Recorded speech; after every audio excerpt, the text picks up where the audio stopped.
ஒரு ப்ரொடியூசர் வந்து 100 ரூபா இன்வெஸ்ட் பண்ணுறாரு வச்சுக்கோங்களேன்.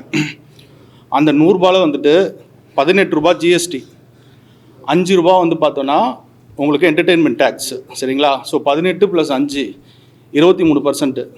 அடுத்து பார்த்தோன்னா இந்த 23 கழிச்சு வர அமௌண்ட்டு வந்துட்டு பார்த்தோன்னா கிராஸ் உங்களுக்கு. அந்த கிராஸில் வந்துட்டு 50% வந்துட்டு தேட்டருக்கு போயிடுது. அந்த 50% தேட்டர் போயிடுச்சு. ஸோ 23 + 50 நீங்கள் போட்டிங்கன்னா எவ்வளோ வருது? 73 வருதுங்களா?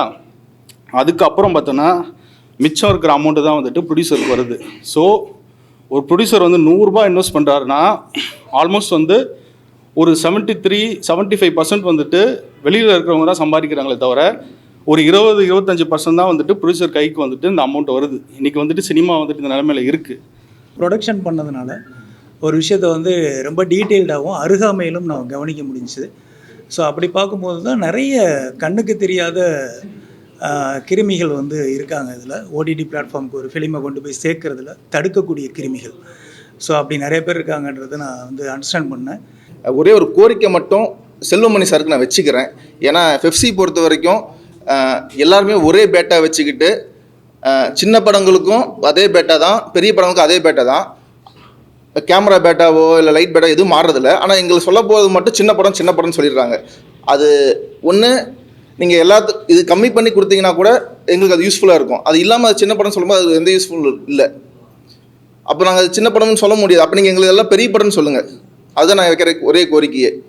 ஒன்றுமே இல்லாமல் நான் ஒரு படம் வாங்கிக்கிறேன், உங்கள் படம் வாங்கிக்கிறேன்னு அஷ்யூர் கொடுத்துட்டு அதை நம்பி நம்ம யார்கிட்டையும் நம்ம கவலைப்படாமல் இருந்துட்டு கடைசி நேரத்தில் வந்து அந்த யார் அஷ்யூர் பண்ணாங்களோ அட்வான்ஸ் கொடுத்துட்டு அவங்களே அடிமாட்டு விலைக்கு பேசி அதுலேயும் வாங்காமல் நம்ம தவிக்க விட்டு போகக்கூடிய அவலம் இருக்குல்ல, அது மாதிரியான அவலம் வந்து இன்றைக்கி ஒவ்வொரு தயாரிப்பாளரும் அந்த பிரச்சனை சந்திச்சுட்டே இருக்கான்.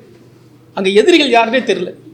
அந்த அளவுக்கு இன்றைக்கு ஒரு படம் வெளிவிடுறதுங்கிறது ஒரு கிட்டத்தட்ட வந்து காண்டாமிருகத்தை பார்க்குற மாதிரி தான். அவ்வளோ வலியும் வேதனையும். அது எவ்வளோ தயாரிப்பாளருக்கு வலி இருக்கோ அதே வலி வந்து ஈக்குவலான வலி ஒரு டைரக்டருக்கு இருக்கும்.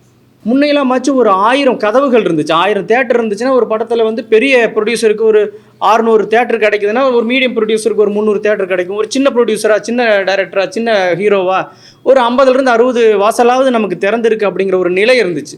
இன்றைக்கி அப்படி இல்லை. ஒரு படம் எங்கே இருக்குன்னா ஒரு 4 கதவுகள் தான் நமக்கு வந்து அந்த படத்தோட வாழ்க்கையை தீர்மானிக்கிறதா இருக்குது. அந்த முன்னணியில் இருக்கக்கூடிய ஓடிடிகள் தான். இந்த Amazon, Netflix, Hotstar, Zee Tamil, Aha, இப்படி ஒரு 5-6 கதவுகள் மட்டும் தீர்மானித்தா மட்டும்தான் அந்த படத்துக்கு உயிர் கொடுக்கவே முடியும். ஒரு 5-6 தலைமை தான். அந்த ஒரு சிஓவோ அந்த அவங்க அந்த இருக்கிற டீமில் இருக்கிறவங்க ஒரு 4-5 பேர் வந்து ஓகே இந்த படத்தை எடுக்கலாம்னு நினச்சா அந்த படத்துக்கு ஒரு லைஃப் இருக்குது. இல்லைன்னா அந்த படம் வந்ததே தெரியாது. அப்படிங்கிற ஒரு 4 பேர்த்தோட தீர்மானம் தான் வந்து இன்றைக்கி தமிழ் சினிமாவே முடிவெடுக்கக்கூடிய ஒரு சூழ்நிலையில் இருக்குது. அப்படிங்கும்பொழுது தான் நான் வந்து அப்படி பின்னாடி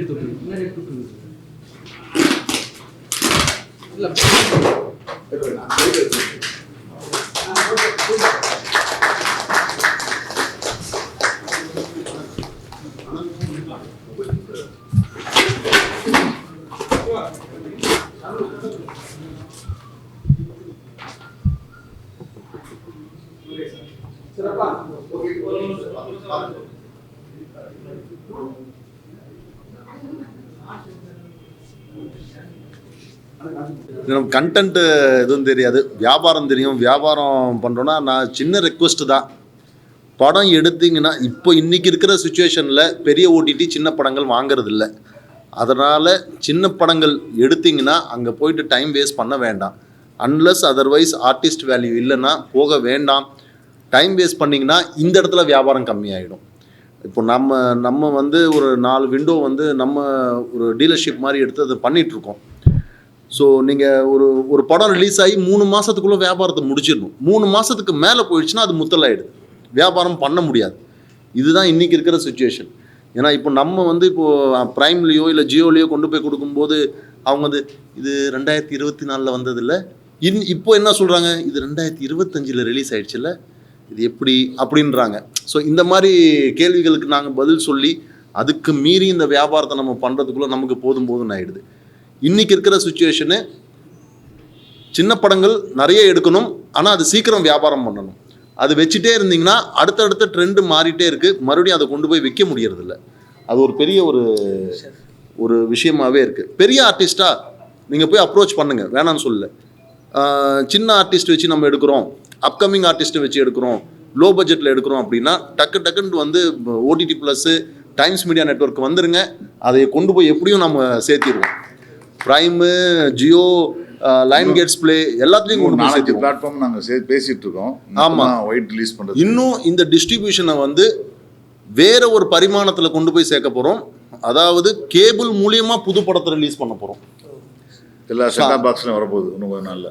செட்டாப் பாக்ஸில் வந்து வரப்போகுது. இன்னொரு விஷயம், நீங்கள் நினச்சி பார்க்க முடியாத அளவுக்கு ஒரு டிக்கெட் விலையை ஃபிக்ஸ் பண்ணியிருக்கோம். ஆமாம், அது விரைவில் அது வந்து என்னென்னா சொல்லிடலாம். 9 ரூபாய்க்கு படம் பேப்பர் வியூவில் பண்ணலான்னு இருக்கும்.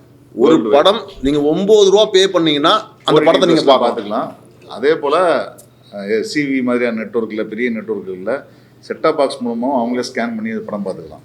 ஸோ அது பேச்சுவார்த்தை நடந்துட்டு இருக்கு. அது டெக்னாலஜி வைஸ் வந்து அது ட்ரூ ஆயிடுச்சுன்னா ரெடி ஆனவுன்னா நாங்கள் அனௌன்ஸ் பண்ணலான்னு இருந்தோம். ஸோ வாய்ப்பாக இருக்குது. ஆமாம். ஸோ அது நம்ம சார் சொல்கிற மாதிரி படம் எடுக்கிறது எப்படி டிஸ்ட்ரிபியூஷனுக்கு பெரிய கஷ்டமாக இருக்குதோ, அதே போல் கஷ்டம் வந்து டிஜிட்டலாக டிஸ்ட்ரிபியூஷன் பண்ணுறதுக்கும் பயங்கர பிரச்சனை இருக்குது. எல்லாரும் படம் பார்க்க மாட்டாங்க, எங்களுக்கு நாங்கள் வந்து பேண்ட்வித் வேஸ்ட் ஆகும் அப்படிலாம் நிறைய கருத்துலாம் சொல்கிறாங்க.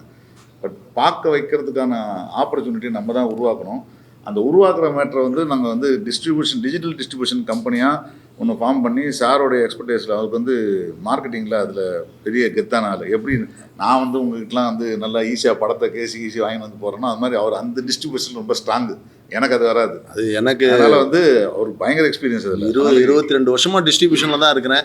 ஆனால் கேபிள் டிவி டிஸ்ட்ரிபியூஷனில் இருந்தேன். எனக்கு சொல்லி கொடுத்து வளர்த்ததே 20 வருஷத்துக்கு முன்னாடி சொல்லி கொடுத்து வளர்த்ததே content is king, distribution is god. நீங்கள் என்ன தான் கிங்காக இருந்தாலும் டிஸ்ட்ரிபியூஷன் கொண்டு போய் சேர்க்கணும்னா அந்த கிங்குக்கு வேல்யூ இல்லாமல் போயிடும். ஏன்னா அதனால் வந்து ரொம்ப முக்கியமாக இப்போ இந்த அனௌன்ஸ்மெண்ட் பண்ணுறோம். விரைவில் வந்து 9 ரூபாய்க்கு ஒரு படம் வந்து யார் வேணால் எப்போ வேணால் பார்க்கலாம் பேப்பர் வியூவில். ஸோ அந்த ஒரு சிஸ்டம் கொண்டு வரதுக்கு இருக்கும், inclusive of cable network and OTT எல்லாத்துலேயுமே. இன்னும் வந்து ஜியோலையும் பேசிட்டு இருக்கோம் 9 ரூபீஸ்க்கு. ஸோ ஜியோலெல்லாம் 9 ரூபீஸ்க்கு அவங்க ஒத்துக்கிட்டாங்கன்னா it will be quantity business, quality business விட குவான்டிட்டி. மில்லியன்ஸ் ஆஃப் சப்ஸ்கிரைபர் இருக்காங்க, அத்தனை பேருக்கு அந்த படம் இருக்கும். யார் வேணாலும் அத்தனை மில்லியனில் 1% பார்த்தா கூட அது பெரிய ஒரு டீ விலையை விட கம்மி விலையில் வந்து நம்ம படத்தை கொண்டு போய் சேர்க்கணும் அப்படின்றது தான் என்னுடைய மோட்டிவ். இப்போது 9 ரூபீ ஒரு டீ இன்னைக்கு 12 ரூபா 15 ரூபா ஆயிடுச்சு. அதை விட கம்மி 9 ரூபாயில் ஒரு படத்தை கொண்டு போய் சேர்க்கணும் அப்படின்னா ஒரு ஜியோ மாதிரி ஒரு பிளாட்ஃபார்மில் நம்ம போய் பேசிகிட்டு இருக்கோம். அது அவங்க ஓகே சொல்லிட்டாங்கன்னா அது 1 லட்சம் பேர் பார்த்தா கூட 9 லட்ச ரூபா சார். அது ஒரு பெரிய விஷயம். இப்போ 30 லட்ச ரூபா இந்த படம் எடுத்திருக்காங்க அப்படின்னா ஒரே நாளில் வந்து நம்ம வந்து அது 9 லட்ச ரூபா அது வந்துடுதுன்னா அது ஒரு பெரிய விஷயம். ஸோ நம்ம அதுக்கு உண்டான அந்த டெக்னாலஜி விஷயம் தான் இப்போ கொஞ்சம் இடிபாடாக இருக்குது. அது முடிஞ்சிருச்சுன்னா அது நாங்கள் லான்ச் பண்ணிடுவோம் அந்த விஷயத்தை.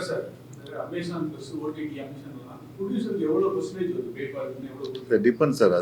நான் அதான் சொன்னேன். நான் 3 மாதத்துக்குள்ளே தியேட்டர் ரிலீஸ் ஆகி 3 மாதத்துக்குள்ளே நீங்கள் எடுத்துகிட்டு போனீங்கன்னா அமேசான் பிரைம் ஒரு வேலை தரான் சார். அதான் சொல்கிறேன்.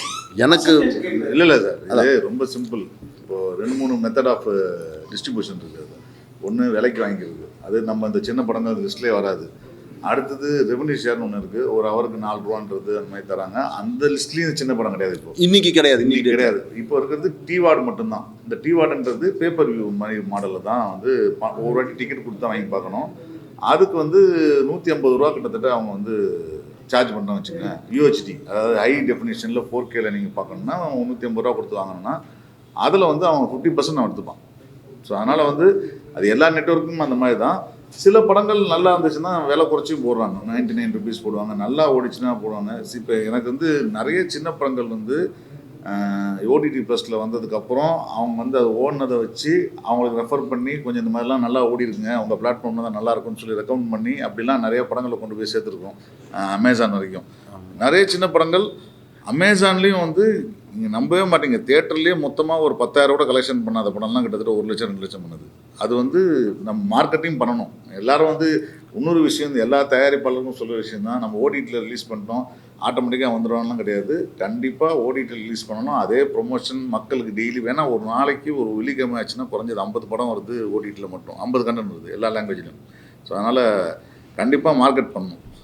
48 hours 48 hours 48 மணி நேரத்தில் நீங்கள் எத்தனை தடவை வேணாலும் அதை பார்த்துக்கலாம். ஜியோ ஹாட்ஸ்டார் நாங்கள் பே பண்ணி தான் மந்த்லி பே பண்ணி தான் பார்க்குறோம். ஸோ அந்த இடத்துல நாங்கள் ஸ்கேன் பண்ணி 9 rupees நம்ம பண்ண முடியுமா? இல்லை இது ஜியோ ஹாட்ஸ்டார் இதுக்கு ஒத்துக்கல. இல்லை ஆமாம். இப்போ நீங்கள் சொன்னீங்களே ஒருவேளை அப்ரூவல் ஆச்சுன்னா இல்லை ஹாட்ஸ்டார்ல நாங்கள் பேசல சார், Hotstar ஜியோல வேற, பேசுறோம். Jio ஹாட்ஸ்டார் வேற, ஜியோ வேற. ஜியோவில் ஆமாம். இப்போ ஜியோவில் நாங்கள் காசு கொடுத்து பார்க்குறோம், கூட கொடுத்து பார்க்குறோம், ம். மந்த்லி ரீசார்ஜ் பண்ணுறோம். ஸோ அந்த இடத்துல 9 rupees நீங்கள் ஸ்கேன் பண்ணி இல்லை பார்க்குறது பிரதர், ரொம்ப சிம்பிளான மேட்டர். நீங்கள் வந்து ஜியோக்கு வந்து ஏதோ ஒரு பேக்கேஜ் வாங்கிக்கிறீங்க, அந்த பேக்கேஜில் ஓடிட்டு இருக்கு இல்லையா? இப்போ அந்த இடத்துல இந்த படம் இருக்குது, இந்த படத்தை நீங்கள் பார்க்கணும்னு பே பண்ணீங்கன்னா அந்த படத்துக்கு மட்டும் பே பண்ணி பார்த்துக்கலாம், அவ்வளோதான். இப்போ நீங்கள் அமேசான் பிரைம் வந்து 149 ரூபா மாதம் கட்டுறீங்க. அதில் மூவிஸ் ஃபார் ரெண்ட்டுன்னு சொல்லி ஒரு செஷன் வச்சுருக்கான், அது தெரியும் இல்லைங்களா? ரெண்டுக்கு நீங்கள் ஆட்டோமேட்டிக்காக பணம் கட்டி தான் 99 ருபீஸு. பட் ஆமாம் 99. ஆதார் ரிலீஸ் பண்ணும்போது வந்து 149. இந்த வாரம் 99 பண்ணிட்டாங்க. ஆனால் அவன் 99க்கு கம்மி எந்த படமும் அவன் கொடுக்கறதில்ல சார். இந்த மந்த்லி நான் 350 rupees வந்து பேக்கேஜ் நான் வாங்குறேன், நான் பார்க்குறேன். பார்த்தாலும் ஃப்ரீயா வரல சார், எனக்கு ஃப்ரீயா கிடைக்குது. எல்லா படமும் ஃப்ரீயா போடுறாங்க. எல்லா படமும் இல்லை. இல்ல 350 rupeesக்கு அவங்க போடுற படம் மேக்ஸிமம் வந்துருது. ஆ சரிங்களா? நீங்க வந்து ஸ்கேன் பண்ணி பார்க்கணும்னு சொல்லி மென்ஷன் பண்றீங்களே, அந்த படமும் ஏன் அந்த ஆட் பண்ண முடியாது? இல்லை சார், இதான் இப்போ நீங்கள் ஒரு கம்பெனி வச்சு பேசாதீங்க. நான் அதனால தான் சொல்கிறோம் டிஜிட்டல் டிஸ்ட்ரிபியூஷன் கம்பெனின்னு சொல்கிறதுன்னா, ஓடிடி ப்ளஸில் அந்த படத்தை நீங்கள் வந்து ஒரு மாதத்துக்கு 29 ரூபா கட்டினா நீங்கள் எந்த படத்தாலும் பார்த்துக்கலாம். இதில் ரிலீஸ் பண்ணுறதில்ல. எங்களுடைய கம்பெனி எல்லா சின்ன படத்துக்கும் ஏன் 29 ரூபா வச்சுருக்கோன்றதுக்கு காரணம் என்னென்னா, 29 ரூபா கொடுத்து ஆக்சஸ் பண்ணுறதுக்கு ஈஸியாக இருக்கணும், எல்லா சின்ன படத்தையும் பார்க்கணுன்றதுக்காக. இதே அமேசான்காரனுக்கு சின்ன படமும் பெரிய படமும் கிடையாது. அவனுக்குன்னு ஒரு ஸ்டாண்டர்ட் வச்சுருக்கான், அவனுக்குன்னு சில QC வச்சுருக்கான். ஸோ அவங்ககிட்ட போனீங்கன்னா அவன் ஸ்கேன் பண்ணி படம் பார்க்கறது தான் அவனுடைய சிஸ்டம். ஜனநாயகன் தேட்டர் ரிலீஸ் ஆகல, ஓடிடில ரிலீஸ் ஆகல, படம் ஆல்ரெடி எல்லாரும் ரிலீஸ் ஆயிடுச்சு, தகவல் வந்துருச்சு. இந்த படத்தை எப்படி வாங்க போறீங்க? அப்படி வாங்கினா கேபிள் டிவில ரிலீஸ் பண்ணுவீங்களா? நான் ஏன் கேபிள் டிவி ரிலீஸ் பண்ணோம்? என் கம்பெனி கிடையாது அது சார்.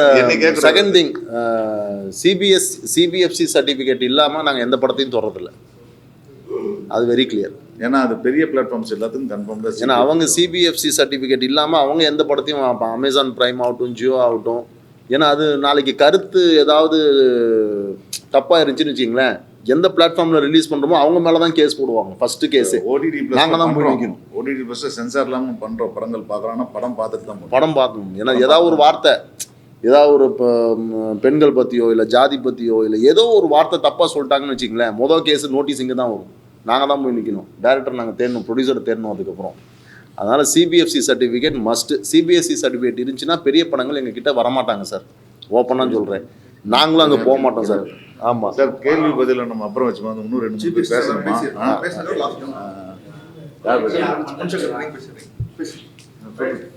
ஆல்ரெடி உங்களுக்கு எல்லாத்துக்கும் தெரியும், நீங்கள் எல்லாருமே ப்ரெஸ் ஷோவில் எல்லாம் படம் பார்த்து நீங்கள் நல்ல ரிவ்யூ கொடுத்து கடுக்கா படத்தை தேட்டரில் ஒரு நல்ல எங்களுக்கு ஒரு என்ன சொல்ற ஒரு அங்கீகாரத்தை வாங்கி கொடுத்துட்டீங்க. ஆக்சுவலாக இது வந்து இப்போ ஃபஸ்ட் டைம் நாங்கள் இப்போ ஓடிடியில் வந்து ஓடிடி ப்ளஸ் அண்ட் அமேசானில் இப்போ ரிலீஸ் ஆகுது இன்னிலிருந்து. ஸோ அந்த தொடர்ந்து ப்ரெஸ் அண்ட் மீடியா பீப்புள் கொடுத்த ஆதரவுனால தான் எங்களுக்கு தேட்டரில் மக்கள்கிட்ட முடிஞ்ச அளவுக்கு ரீச் பண்ணோம். அதே மாதிரி இந்த டைம் ஓடிடி ப்ளஸும் இப்போ அமேசான்லேயும் ரிலீஸ் ஆக போகுது. இன்னும் இந்த படத்தை ஏன் நாங்கள் ரீச் பண்ண ஆசைப்படனா, இந்த இதில் இருக்கிற கருத்துக்கள், பெண் கல்வியை பற்றியும் பெண்களுக்கு ஏற்படுற ஒரு சமூக சிக்கல்களை இது எப்படியெல்லாம் சரி பண்ணலாம் அப்படிங்கிறதுக்கான ஒரு கருத்து இந்த மெசேஜில் இருக்குது. உங்கள் எல்லாத்துக்கும் ஆல்ரெடி தெரியும் இது வந்து ஒரு கமர்ஷியல் படம் தான். பட் ஸ்டில் நீங்கள் எல்லோரும் கொடுக்குற சப்போர்ட்டில் தான் அடுத்தடுத்து இன்னும் மக்கள்கிட்ட ரீச் பண்ண. ஓடிடியில் தேட்டரில் ஹிட் ஆகாத படங்கள் கூட ஓடிடியில் நிறைய ஹிட் ஆகி அடுத்தடுத்த படங்கள் தொடர்ந்து அந்த டீம் பண்ணுறதுக்கு வழிவகுத்து இருக்குது.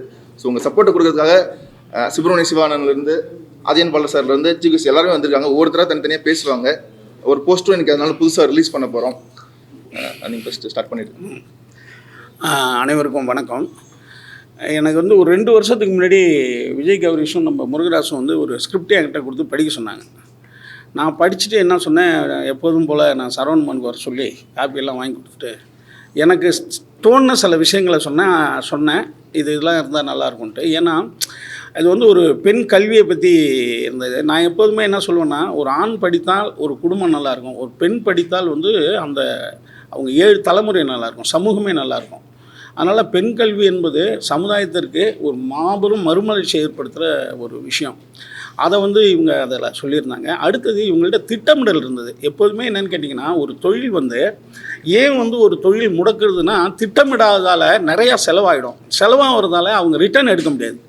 அப்போ வந்து ஒரு தொழில் வந்து கரெக்டாக இருக்கணும்னா இப்பயே பார்த்தீங்கன்னா நிறையா வந்து சின்ன படங்கள் எடுக்கிறாங்க. அவங்க கிராஃப்டிலே இல்லை, ஒரு கிராஃபே தெரியாமல் வந்து எடுக்கிறாங்க. அதுக்கு ஒரு ப்ரொடியூசர் இருக்காங்க, அதுக்கு வந்து ஒரு டைரக்டரு, ஒரு ஹீரோன்னு பண்ணி கிராஃபே இல்லாமல் நீங்கள் பார்த்தீங்கன்னா ஒரு 200-300 படம் ரிலீஸ் ஆகாமே இருக்கும். அல்லது வாரத்துக்கு ஒரு வெள்ளிக்கிழமை ஒரு 10 படம் ரிலீஸ் ஆகுதுன்னு வச்சுங்களேன். அதில் ஒரு 5 படம் 6 படம் சின்ன படம்னுவாங்க. ஆனால் ப்ரெஸ் பேப்பரில் உங்களுக்கே தெரியும் அது கிராஃப்லேயே இருக்காது. ரொம்ப நம்மளுக்கு வருத்தமாக இருக்கும். ஏடா இந்த பணத்தை போட்டு இப்படி வெற்றி தோல்வி விடுங்க, ஆனால் இவன் வந்து சரியாக எடுத்திருக்கான் இதை அப்படின்றது கூட இருக்காத, ரொம்ப நம்மளுக்கு சங்கடமாக இருக்கும். அதை வேறு நம்மள்ட்ட போட்டு காமிப்பாங்க. போட்டு காமிச்சிட்டு வேறு இதை போஸ்ட் ரிலீஸ் பண்ணுறதுக்கு யாராவது இருக்காங்களா சார் அப்படின்வாங்க. ரொம்ப நம்மளுக்கு சங்கடமாக இருக்கும். அப்போ எடுக்கிறதுக்கு முன்னாடியே இதை வந்து திட்டமிடலோடு கரெக்டாக பண்ணணும். அதில் வந்து கடுக்கா வந்து எனக்கு ரொம்ப திட்டமிடலோடு இருந்தது. குறிப்பாக இது வந்து ஒரு 30 லட்ச ரூபாவில் ஒரு படத்தை எடுத்துட்டாங்க பசங்க. இது வந்து சாதாரண விஷயம் கிடையாது. ஏன்னா ஒரு நாளைக்கு இன்றைக்கி வந்து ஷூட்டிங் சும்மா போனாலேங்க குறைந்தபட்சங்க எனக்கு தெரிஞ்சு ஒரு சின்ன படம்ன்றது 3 லட்ச ரூபா ஆகிடுங்க. ஒரு நாளைக்கு 3 லட்ச ரூபா இல்லாமல் நீங்கள் ஷூட்டிங்கை சின்ன படம் பண்ண முடியாது. அப்போ வந்து இவங்க என்ன பண்ணிட்டாங்கன்னா ஒரு 50,000 ரூபாய்க்குள்ள ஒரு யூனிட்லாம் ரொம்ப கம்மி பண்ணி ரொம்ப திட்டமிடலோடு பண்ணியிருக்கிறதுக்காலே இந்த பசங்களை ரொம்ப நம்ம பாராட்டணும். அது ரொம்ப முக்கியமான ஒரு விஷயம் இந்த படம் வெற்றி அடைந்ததுக்கு. அடுத்தது இன்றைக்கி இருக்கிற சினிமா சூழ்நிலை என்னன்னு கேட்டிங்கன்னா, முன்னாடிலாம் ஒரு பூஜை போட்டால் டிஸ்ட்ரிபியூட்டர் பணம் தருவார். அதை வச்சு ஒரு 50% வந்துடும் அதிலே. அப்புறம் அந்த 50% படத்தை எடுத்துருவாங்க. அதுக்கு பிறகு பாதி படம் முடிஞ்சிருச்சுன்னு சொல்லிட்டு திரும்பி கொஞ்சம் ஃபைனான்ஸுக்கிட்ட வாங்கி படத்தை முடிப்பாங்க, முன்னாடி இருந்தது. அப்புறம் என்ன ஆச்சுன்னா, அதாவது டிவியில் வந்து ஒரு அமௌண்ட்டு போகும். ஃபஸ்ட்டு படம் பூஜை போட்ட உடனே போயிட்டு டிவிக்கு வந்து ரைட்ஸ் விற்கிறது அது இருந்தது. இப்போ டிவியும் அந்த ரைட்ஸ் எல்லாம் இப்போ இல்லாமல் இருக்குது. அப்போ அதுக்கு பிறகு குறிப்பாக நம்ம கொரோனா டைமில் ஓடிடி பயங்கர பூமாச்சு. ஓடிடி பூமாச்சு. அதில் என்னன்னு கேட்டிங்கன்னா, நிறையா பெரிய ஆட்கள்லாம் போய் பணத்தை வாங்கி போயிட்டு காலி பண்ணி விட்டாங்க நிறையா படங்களை பண்ணுறேன்னு சொல்லிட்டு. அதுலேருந்து பெரிய ஆட்களையே நிறையா விளையாண்டாங்க. சின்ன ஆளுகளுக்கு கொடுக்க மாட்டாங்க. அவங்க இவனெல்லாம் யாருப்பா, இவனெல்லாம் நம்பி எதுக்குப்பா கொடுக்கறதுன்னு கொடுக்கறது இல்லை. ஏன்னா பெரும் முதலாளிகள் பெரியவங்களை தான் நம்புவாங்க. அது தப்பு கிடையாது. அப்போ வந்து அவங்களும் இப்போ வாங்குறத ஓடிடி வந்து ரொம்ப வாங்குறதே இல்லை படத்தை, அந்த மாதிரி ஆகிட்டாங்க. என்னென்னா, அதாவது கொரோனா டைமில் எல்லாம் வீட்டில் சும்மா இருந்தால் நிறைய பேர் பார்த்தான் சார். இப்போ எல்லாம் ஃபோன் வந்துருச்சு, அது வந்துருச்சு, நிறையா என்டர்டெயின் நிறையா ஆயிடுச்சு. அதனால் வந்து ஓடிடியில் நிறைய பேர் வரமாட்டான்னு ஓடிடியும் இப்போ வாங்குறத கம்மி பண்ணிட்டாங்க. அப்போ ஏன் கம்மி பண்ணிட்டாங்கன்னா என்ன அர்த்தம்னா, இவங்க பெரிய விலை சொல்கிறாங்க. அப்போ பெரிய பெரிய ஹீரோ படங்களே நிற்குது, வாங்காமல் இருக்குது. அது உங்களுக்கே சில படங்கள் தெரியும். ஆனால் இந்த பசங்க என்ன பண்ணிட்டாங்க, இவன் முருகராஜன் இருக்காப்ல டைரக்டர், அவர் இவங்கெல்லாம் சேர்ந்து ஒரு 30 லட்ச ரூபாவில் படம் பண்ணிட்டாங்க. எப்போதுமே என்னென்னா, புதிய அலைகள்னு 1960 புதிய அலைகள்னு ஒன்று ஃப்ரெஞ்சு சினிமா வந்தது. ஹாலிவுட் சினிமாவே வந்து 60 வந்து கலாம்லான்னு படம் எடுத்துக்கிட்டு இருக்கும்போது, என்னடா அது இப்படி கண்ணாம்னான்னு படம் எடுக்கிறானுல்லன்னு சொல்லிட்டு ஃப்ரெஞ்சில் வந்து துர்ஃபோ அப்படின்னு மிகச்சிறந்த பத்திரிகையாளர், அவர்லாம் வந்து என்னென்னா ஹிச்காக்கே வந்து பயங்கரமாக இன்டர்வியூ எடுப்பார். கண்ணாம்னான்னு இன்டர்வியூ எடுப்பான். துர்ஃபோ கலங்க விடுவான் எல்லா டைரக்டரும். அவன் வந்து என்னன்னு சொன்னால், அவனை என்ன சொல்லிட்டாங்களா, எல்லா சினிமாக்காரங்களும் எல்லா சினிமாவும் கிளின்னு கிளிக்கிற, நீ ஒரு சினிமா எடுத்து கேட்டுறான் அப்படின்னு ஒன்று. அவன் 400 ஃப்ளாப்னு ஒரு படம் எடுத்தான். எக்ஸ்ட்ராடினரியாக படம். இன்னைக்கு கூட பாருங்கள் அந்த படம். அந்த மாதிரி ஒரு மாற்று சினிமாவை எடுக்க முடியாது. அதுக்கு பிறகு பிரெஞ்சில் புதிய அலைகள்னு வந்து சிறந்த டைரக்டர்லாம் வந்தாங்க. அது காரணம் திட்டமிடல். சின்ன காசில் மிகச்சிறந்த விஷயத்தை சினிமாவில் பதிவு பண்ணுறது. அப்படி ஒரு பதிவு பண்ணியிருக்காங்க இவன் முருகராஜ் எல்லாமே. இது ஒரு நல்ல தொடக்கம். இந்த மாதிரி படங்கள் நிறையா வரும்போது ஓடிடியும் வாங்குவாங்க, படம் போட்ட பணமும் திரும்பி வந்துடும். அதனால் இந்த பசங்களை நம்ம பாராட்டுவோம். அதுக்கு தான் வந்திருக்கேன். இங்கே இவங்களை பாராட்டி நல்லா அழகாக பேசுகிறதுக்கு நிறைய பேர் வந்திருக்காங்க. எல்லாத்துக்கும் என்னுடைய நன்றி, வணக்கம். அனைவருக்கும் வணக்கம். நான் அஜயன் பாலா பேசுகிறேன். இன்றைக்கி நம்ம ரொம்ப வித்தியாசமான இடத்துல சந்திச்சிருக்கோம். வழக்கமாக நம்ம சந்திக்கிற இடங்கள் தாண்டி இது மாதிரி ஒரு புதுமையான இடத்துல சந்திச்சிருக்கோம். இன்றைக்கி நம்ம வெளியிட்டிருக்க இந்த கடுக்கா திரைப்படம் ஏற்கனவே ஒரு வருஷத்துக்கு முன்னாடி வந்து தியேட்டரில் ரிலீஸ் ஆச்சு. இப்போ இது 2வது பிரசவம் தான் சொன்னோம். ஒவ்வொரு படமும் வந்து என்கிட்ட கேட்டாங்க, ஒரு படம் ரிலீஸ் பண்ணுறது எப்படின்னு. இன்றைக்கி வந்து ஒரு படம் ரிலீஸ் பண்ணுறதுன்றதுன்னா அதை பற்றி சுருக்கமாக சொன்னால், அது வந்து ஒரு காண்டாமிருகத்தை பிரசவிக்கிற மாதிரி தான். ஏன்னா ஒரு காண்டாமிருகத்தை பிரசவிக்கும் போது எவ்வளோ வலி, எவ்வளோ வேதனை இருக்கும் ஒரு மனுஷனுக்கு. அதுக்கு ஈக்குவலான வலி வந்து ஒரு திரைப்படத்தை வெளியிடல இருக்குது அப்படிங்கிறத நான் வந்து என்னுடைய திரைப்பட வெளியீட்டின் போது உணர்ந்தேன். நான் கூட எல்லோரும் நினச்சேன், எல்லோரும் சொல்லுவாங்க படம் எடுக்கிறது ஈஸி, ரிலீஸ் பண்ணுறது கஷ்டம்னு சொல்லுவாங்க. சமீபமாக அந்த பார்த்த எல்லாருமே சொல்லுவாங்க. அவங்களும் அது ஒரு பெரிய விஷயம் இல்லை, படம் எடுக்கிறது தான் ரொம்ப கஷ்டம், ஏன்னா நிறைய பேரை சமாளிக்கணும், வந்து முதல்ல தயாரிப்பாளரை சமாளிக்கணும், ஹீரோவை சமாளிக்கணும், முதல்ல அத்தனை பேர் யூனிட்டியும் நம்ம சமாளித்து அவங்க எல்லாருக்கும் நம்ம கருத்தை புரிய வச்சு வெளியே கொண்டு வர்றது தான் பெரிய கஷ்டம்னு நினச்சேன். அதனால் வந்து எனக்கு வெளியிடுறது பெரிய விஷயம் இல்லையா, அதை விட பெரிய கஷ்டம் ஒன்று இருக்கப்படுறது இல்லை அப்படின்னு நினச்சேன் நான். ஆனால் வந்து என்னுடைய படம் வெளியிட்டும் போது தான் நினச்சேன், அப்போ தான் தெரிய வந்தது எனக்கு இருக்கிறதுலே பெரிய கஷ்டம் வந்து படத்தை வெளியிடுறது தான். அதுதான் மிகப்பெரிய வந்து சவாலாக இருந்தது. ஆனால் அது என்ன, நமக்கு படம் ரிலீஸ் அப்போ படம் உருவாக்கும் போது இருக்கக்கூடிய பிரச்சனைகள் என்னென்னு கண்ணுக்கு தெரியும், யார் ஆளுன்னு தெரியும், நம்ம யாரோட சண்டை போடுறோன்னு தெரியும். ஆனால் ஒரு படம் வெளியே வர போகுது நமக்கு யாரோட சண்டை போடுறோம் நமக்கு தெரியவே தெரியாது, எங்கேருந்து பிரச்சனை வருதுன்னு தெரியவே தெரியாது, எந்த ரூபத்தில் வருதுன்னு தெரியாது. உண்மையிலே நீங்கள் ஒருத்தர்கிட்ட போய் கேட்டிங்கன்னா ஒரு திகிலூட்டும் கதையை விட பயங்கரமான கதைகள்லாம் வந்து ஒரு ரிலீஸில் இருக்குது. ரொம்ப ஒரு நண்பரை கிட்ட வந்து அவர் சொல்கிற கதை ரொம்ப ரொம்ப ஆச்சரியமாக இருக்குது. ஒன்றுமே இல்லாமல் நான் ஒரு படம் வாங்கிக்கிறேன், உங்கள் படம் வாங்கிக்கிறேன்னு அஷ்யூர் கொடுத்துட்டு அதை நம்பி நம்ம யார்கிட்டையும் நம்ம கவலைப்படாமல் இருந்துட்டு கடைசி நேரத்தில் வந்து அந்த யார் அஷ்யூர் பண்ணாங்களோ அட்வான்ஸ் கொடுத்துட்டு அவங்களே அடிமாட்டு விலைக்கு பேசி அதுலேயும் வாங்காமல் நம்ம தவிக்க விட்டு போகக்கூடிய அவலம் இருக்குல்ல, அது மாதிரியான அவலம் வந்து இன்றைக்கி ஒவ்வொரு தயாரிப்பாளரும் அந்த பிரச்சனை சந்திச்சுட்டே இருக்கான். அங்கே எதிரிகள் யாருன்னே தெரில. அந்த அளவுக்கு இன்றைக்கு ஒரு படம் வெளிவிடுறதுங்கிறது ஒரு கிட்டத்தட்ட வந்து காண்டாமிருகத்தை பார்க்குற மாதிரி தான், அவ்வளோ வலியும் வேதனையும். அது எவ்வளோ தயாரிப்பாளருக்கு வலி இருக்கோ அதே வலி வந்து ஈக்குவலான வலி ஒரு டைரக்டருக்கு இருக்குது. அப்படிப்பட்ட இரண்டாவது பிரசவமாக இன்றைக்கி வந்து கடுக்கா ரிலீஸ் ஆகுது. இந்த படம் வந்து ஒரு முருகராசு தம்பி வந்து ரொம்ப அருமையான தம்பி. இவரை எனக்கு படம் ரிலீஸ் அப்போ எனக்கு விஜய் கௌரிஷ் தான் எனக்கு பழக்கம். அவர் தான் படம் ரிலீஸுக்கு வந்து நீங்கள் வந்து கண்டிப்பாக அவசியம் வந்து படம் பார்க்கணும் என்கிட்ட வந்து என்ன வந்து நேராக சந்திச்சு அப்போ ரிக்வஸ்ட் பண்ணார். ரொம்ப சின்ன பையனாக இருக்கார், ஒரு கதாநாயகன் வந்து படத்தில் மட்டும் எடுக்கிறது இல்லாமல் படத்தை ரிலீஸ் பண்ணுறதுக்கு அவ்வளோ மெனக்கடுறாரு. அப்படி ஒவ்வொருத்தரையும் சந்திச்சு அவ்வளோ இதுவாக இவர் நிச்சயம் கண்டிப்பாக ஒரு நாள் வந்து நிச்சயம் வருவார் அப்படின்ற ஒரு நம்பிக்கை அன்றைக்கி ஏற்படுத்தினார். சில நாட்களுக்கு முன்னாடி ஒரு இயக்குனர் வந்து இப்போ தான் நான் சந்தித்தேன், படம் ரிலீஸ் அப்போ சந்திக்க முடியல. அவர் என்ன வேறு விஷயம் சந்திச்சிருக்காரு. அவர் என்னுடைய சிறுகதை ஒன்று படிச்சுட்டு அடுத்த படத்துக்கான அந்த கதைக்கான ரைட்ஸ்க்காக வந்து காலச்சோடில் வந்து 20 வருஷத்துக்கு முன்னாடி இந்த கதையை படிச்சுட்டு அப்போது அடுத்த படம் அதை வச்சு பண்ண போகிறோம் அப்படின்னு சொல்லிட்டு வந்து அப்போ தான் எனக்கு பழக்கமானார். ரொம்ப அற்புதமான எந்த அனுபவம் இல்லாமல் எந்த இயக்குநர்கிட்டையும் ஒர்க் பண்ணாமல் 15 வருஷமாக காத்திருந்து பல்வேறு வேலைகளை செஞ்சுக்கிட்டு கடைசியாக இந்த முதல் படத்தை ரொம்ப குறைந்த பட்ஜெட்டில் எடுத்திருக்காருன்றது ரொம்ப ஆச்சரியமான விஷயம். ஒரு நல்ல ஒரு அருமையான காதல் கதையை வந்து எடுத்து ஒரு இன்றைக்கி கொண்டு வந்திருக்காரு. இன்றைக்கி 2வது பிரசவமும் இன்றைக்கி சோகமாக உங்கள் முன்னாடி நடைபெறுது. இந்த ஓடிடி ப்ளஸில் வந்து இந்த வரப்போகிற நீங்கள் எல்லாரும் ஒத்துழைக்கணும். இன்றைக்கு வந்து மிக மிக முக்கியமான ரோல் யாருக்கு இருக்குன்னா அது உங்ககிட்ட தான் இருக்குது. ஒரு படத்தை வந்து ஓட வைக்கக்கூடிய ஏன்னா இன்றைக்கு வந்து படம் ஓடுற படம் எல்லாமே நல்ல படம்னு நான் சொல்லவே மாட்டேன். அது நல்ல படம் ஓடுதுன்றது பெரிய கேள்வியாக இருக்குது. எனக்கு நல்ல படம் வருதுன்றது தெரியாமையே ஆடியன்ஸ் தெரியாமையே போகக்கூடிய பலவிதமான ஒரு சம்பவங்கள் இருக்குது. அப்போது மிக மிக பொறுப்புணர்வு, அதிகமான பொறுப்புணர்வுன்னா உங்கள் ஒவ்வொருத்தர்கிட்டையும் இருக்குது. ஒரு ஆப்ரேஷன் ஒரு டாக்டர் கையில் கத்தி வச்சுருக்கக்கூடிய கூர்மையான கத்தி தான் நீங்கள் கையில் வச்சுருக்கீங்க. அப்போது உங்களுக்கு என்ன தான் இருந்தாலும் உங்களுடைய கருத்து, தனிப்பட்ட கருத்து, அது எது வேணாலும் இருக்கலாம். ஆனால் இந்த தனிப்பட்ட கருத்தை எப்படியாவது நீங்கள் பதிய வச்சுருங்க தயவு செஞ்சு. வேறு யாருக்காகவோ எதுக்காகவோ சமரசம் வச்சிடாது.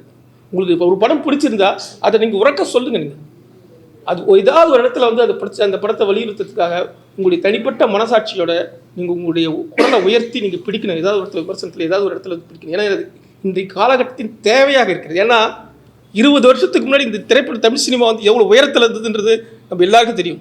எத்தனை இயக்குநர்கள், எத்தனை சிறந்த திரைப்படங்கள் வந்துச்சு. ஒரு பருத்தி வீரனோ, ஒரு அங்காடி தெருவு, அது மாதிரி வந்து ஒரு ஆடுகளமோ, எவ்வளோ அருமையான படங்கள் எவ்வளோ வந்துருது. ஆனால் வந்து இன்றைக்கி சமீபத்தில் பார்க்கணும்னா தமிழ் சினிமாவுடைய உயரம்ன்றது மிகப்பெரிய கேள்விக்குறியாக இருக்குது. நல்ல டைரக்டர் மனசு திறந்து நம்ம சமீபத்தில் சொல்லக்கூடிய டைரக்டர் ஓடுற படங்கள், நல்ல படங்கள் ஓடுது. ஆனால் நல்ல டைரக்டர் பண்ண படங்கள், தமிழ் சினிமாவுக்கு மரியாதை தரக்கூடிய படங்கள், தமிழ் சினிமாவை உயர்த்தி பிடிக்கக்கூடிய படங்கள் ஏதாவது வந்திருக்கான்னு மனசாட்சி தொட்டு பாருங்கள். இன்றைக்கு தமிழ் சினிமா வந்து கன்னட படங்களோ, கேரளா படங்களோ அல்லது இந்தி படங்களோ ஓடுற அளவுக்கு கூட இன்றைக்கி இந்தி படம் இதே குறையை வந்து 3 வருஷத்துக்கு முன்னாடி செஞ்சுது. ஆனால் இன்றைக்கி அதே இந்தி படத்துடைய சூழ்நிலை தான் தமிழ் சினிமா இருக்குது. இன்றைக்கி ஓடுற படங்கள் எல்லாம் ஓடுது. ஆனால் ஏன் காரணம், அதுக்கு முக்கியமான காரணம் வந்து இன்றைக்கு பார்வையாளர்கள் வந்து செட் ஆஃப் மாறிட்டாங்க. எல்லோரும் வந்து யாரெல்லாம் மொபைல் பார்க்குறாங்களோ, அதிகமாக மொபைல் பார்க்குறாங்க வந்து பார்த்திங்கன்னா 5 கரெக்டாக வந்து 10 வயசுலேருந்து 20-25 வயசுக்குள்ள இருக்கிற பசங்க தான் வந்து பார்க்குறாங்க. அவங்க பக்கம் சினிமா மெல்ல மாறுது. அவங்களுடைய ரசனைக்கு ஏற்ற மாதிரி சினிமா மாறிட்டே இருக்குது. இப்படி மாறிட்டு போனால் கண்டிப்பாக தொடரும். ஏன்னா அவங்களுக்கு தரம் தெரியாது. அவங்க படம் வந்து தன்னுடைய வாழ்க்கை பற்றி வச்சு அந்த படத்தை நல்லா இருக்குன்றாங்க. அப்போ அவங்களுக்கு கற்றுக் கொடுக்க வேண்டியது, அவங்களுக்கு நல்ல விஷயங்களை எது சரி எது சரி இல்லைன்னு சொல்லிக் கொடுக்க வேண்டிய கடமை வந்து எல்லாருக்கும் இருக்குது. இது ஓடுற படத்தால் நல்ல படம், இது நல்லா இருக்குன்றதால நல்ல படம் அப்படின்றது வச்சுக்கோங்க. அவங்களுக்கு விதைகளாக சொல்ல வேண்டியது உங்களுடைய சொற்கள் மூலமாகவும், உங்களுடைய நீங்கள் சொல்லக்கூடிய விமர்சனங்கள் மூலமாகவும், அவங்களுக்கு நல்ல படம் எது, அதில் எது சரியில்லை எது சரின்றது சொல்லிக் கொடுக்கிறது இந்த காலகட்டத்தின் கட்டாயம் வந்து உங்கள் எல்லார்கிட்டையும் இருக்குது. அந்த பொறுப்பு வந்து நீங்கள் எல்லாரும் செயல்படணும்னு நான் ஒரு எழுத்தாளருக்கு முறையில் அன்பை வேண்டிக்கிறேன். நன்றி, வணக்கம். நன்றி அர்ஜுன் பாலா. இப்போ சங்ககிரி ராஜகுமார். வணக்கங்க. கடுக்கா மாதிரியான படம் தான். நானும் ஒரு படத்தை எடுத்துகிட்டு எந்த விதமான அறிமுகமும் இல்லாமல் இந்த சினிமாவுக்கு வரும்போது நீங்களும் இந்த தமிழ் சினிமாவும் கொண்டாடி அந்த படத்தை கொண்டு போய் மக்கள்கிட்ட சேர்த்து என்னை இன்னும் சினிமாவில் இருக்க வச்சுருக்கு அப்படின்னா முதல்ல வந்து பத்திரிகையாளர்கள் அந்த படத்தை கொண்டாடுறது தான் காரணம். அதே மாதிரி ஒவ்வொரு நல்ல படம் வரும்பொழுதும் பத்திரிகையாளர்கள் வந்து எந்த விதமான பாரபட்சமும் பார்க்காம கொண்டாடி இந்த படம் நல்ல படம்னு மக்கள்கிட்ட எடுத்து சொல்கிறதன் மூலமாக தான் தொடர்ந்து இந்த நல்ல படங்கள் வந்து உருவாகிட்டே இருக்குது அப்படின்னு நினைக்கிறேன். ஏன்னா ஒரு கமர்ஷியல் படம் எடுத்த டைரக்டர் அடுத்து அந்த படம் ரிலீஸ் ஆன அடுத்த வாரத்திலே அடுத்த படத்துக்கு கமிட் ஆகிடுறாரு. அடுத்து அவருக்கு சம்பளம் பேசுகிறாங்க, எல்லா விதமான பொருளாதார தன்னிறைவும் அடைஞ்சிடுறாரு. ஆனால் நீங்கள் ஒரு 10 வருஷமாக பாருங்கள், ஒரு மாற்று திரைப்படம் எடுத்த இயக்குனர்கள், ஒரு நல்ல திரைப்படம்னு பாராட்டப்பட்ட இயக்குனர்கள்லாம் என்னென்னா அடுத்த படம் பண்ணுறதுக்கே இங்கே வந்து தடுமாறிட்டு தான் இருப்பாங்க. இது எல்லாம் தெரிஞ்சே தான் நல்ல படம் ஒன்று பண்ணனா ஒரு மாட்டு சினிமா, ஒரு மக்களுக்கான சினிமாவை பண்ணால் அடுத்த படம் கிடைக்கும் கிடைக்காதுங்கிறதெல்லாம் துணிஞ்சே தான் ஒவ்வொரு இயக்குனர்களும் வருஷத்துக்கு 4 இயக்குனர் 5 இயக்குனர் நல்ல படத்தோடு வந்துக்கிட்டே இருக்காங்க. அவங்க தான் அந்த சினிமாவை வந்து காப்பாற்றிக்கிட்டே இருக்காங்க அப்படிங்கிறதான் என்னுடைய நிலைப்பாடு. அப்போ என்னென்னா நமக்கு அது வியாபாரம் எங்கே இருக்குது, திரையரங்கு என்னவா இருக்குது அப்படின்னு நம்ம பார்க்கும்போது தான் நான் எல்லாருக்குமே ஒரு பிரச்சனை உருவாயிடுது. வந்து 2 நாளில் காணாமல் போயிடுச்சுன்னா அந்த திரைப்படங்கள் வந்து எடுத்து அவ்வளோ கஷ்டப்பட்டு ஒவ்வொரு ஷாட்டு ஒவ்வொரு டைலாக்கு அந்த ஆர்டிஸ்ட்டுக்கு அத்தனை ரீடேக் எடுத்து ஒரு சன்செட்டை எடுக்கிறதுக்கு விடிய காலம் எழுந்திரிச்சு போய் ஒவ்வொரு ஃப்ரேமையும் செதுக்கி கலர் கரெக்ஷனில் உட்காந்து அவ்வளோ உயிரை கொடுத்து வேலை செஞ்சாலும் 2 நாளில் அந்த படம் காணாமல் போயிடுது. அப்படிங்கும்போது அந்த இயக்குனருக்கு, அந்த படைப்பாளிக்கு, அந்த தயாரிப்பாளருக்கு இருக்கக்கூடிய அந்த வேதனை வந்து நம்ம சொல்லவே முடியாது. அப்போ என்னென்னா இன்றைக்கி காலகட்டத்தில் யார் கேட்டாலும் என் படம் ரிலீஸ் ஆகிடுச்சுன்னா எங்கே இருக்குது உங்கள் படம் எங்கே இருக்குதுன்னு கேட்குற ஒரு வார்த்தை உருவாயிடுச்சு. ஏன்னா அதுக்கு முன்னாடி தான் திரையரங்கில் வந்தாலே எல்லாருக்கும் தெரிஞ்சிடும் ஒரு படம் உருவாயிருக்கு அப்படின்னா அந்த படம் எல்லா இடத்துக்கும் போய் சேர்ந்துடும்.